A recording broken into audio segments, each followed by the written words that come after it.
Afternoon again, guys. A detailed trip today. We go to 4th of October 2008.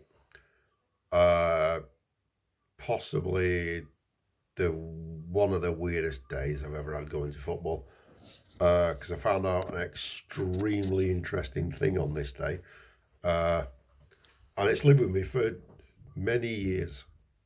And at the end of the video, I'll tell you what it is, because it amazes me.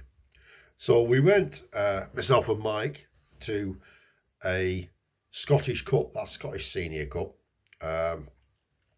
first round, and we went to a replay at Coldstream. Now, Coldstream is a small town. It's almost just a village, really.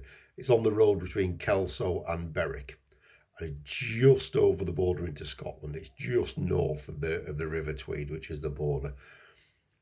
Coldstream play, they did then and they do now. They play in the East of Scotland League, which I've talked about in a previous video. So they're within the pyramid. And they were at home to their close neighbours, Selkirk, who is sadly now defunct. So they were in the East of Scotland League and then the Lowland League. But a couple of years ago, they went bust. There's nothing there now. I went to watch a game at their ground only about 4 years ago, and it looked a bit downtrodden then. They just went out of business. So Selkirk were playing away at Coldstream. Previous week had been a 1-1 draw at Selkirk, so this was the replay.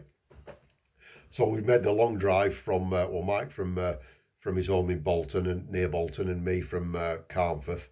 So he picked me up on the way, and we went, and we got to Coldstream. And we found, it was a 3 o'clock kickoff.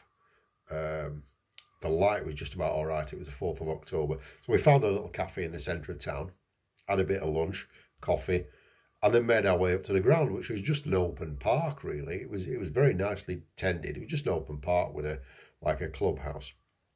1-1 the previous week. Not many people there, not many friendly people there either. So the players are warming up, and there's no programmes for sale. And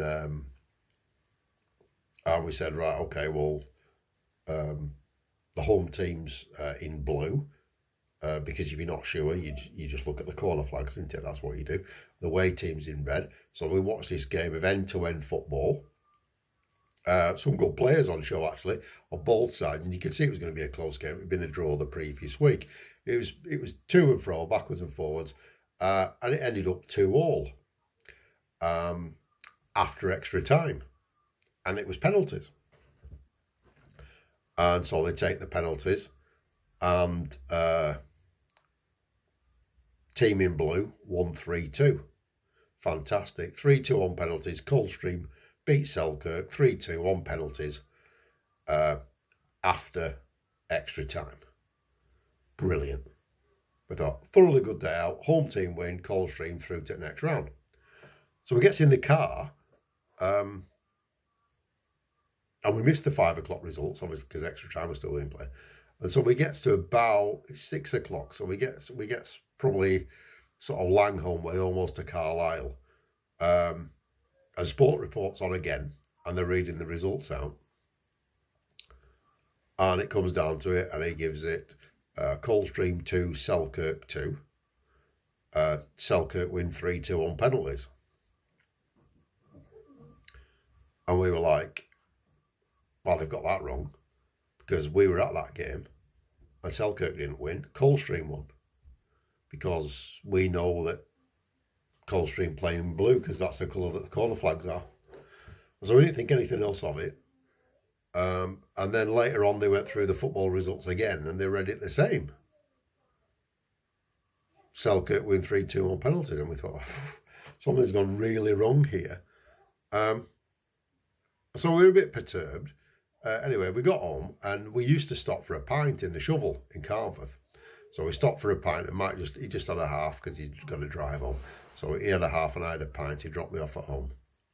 I went home. Then on Sunday morning, he phoned me, and he said, we made a massive error yesterday, because unbeknownst to us, Selkirk only took the one kit with them for the game. their blue kit that they normally play in. So Coldstream, the home team, the referee made them play in their reserve kit, which was red. So all through the game, we thought the Blues were the home team. They were in fact the away team, and it foxed us with the corner flags. So we got the result completely wrong. And we had to revisit things. Mike had to rewrite his report on Football Grounds in Focus because we got it all wrong. And that was the day that I realised, it's the only time it's happened, I realised that Mike Latham is fallible. He does make mistakes. And so if you're at a ground and he says something about corner flags, just ignore him because it'll just be a load of rubbish. Thoroughly good day out though. Thanks for listening, guys.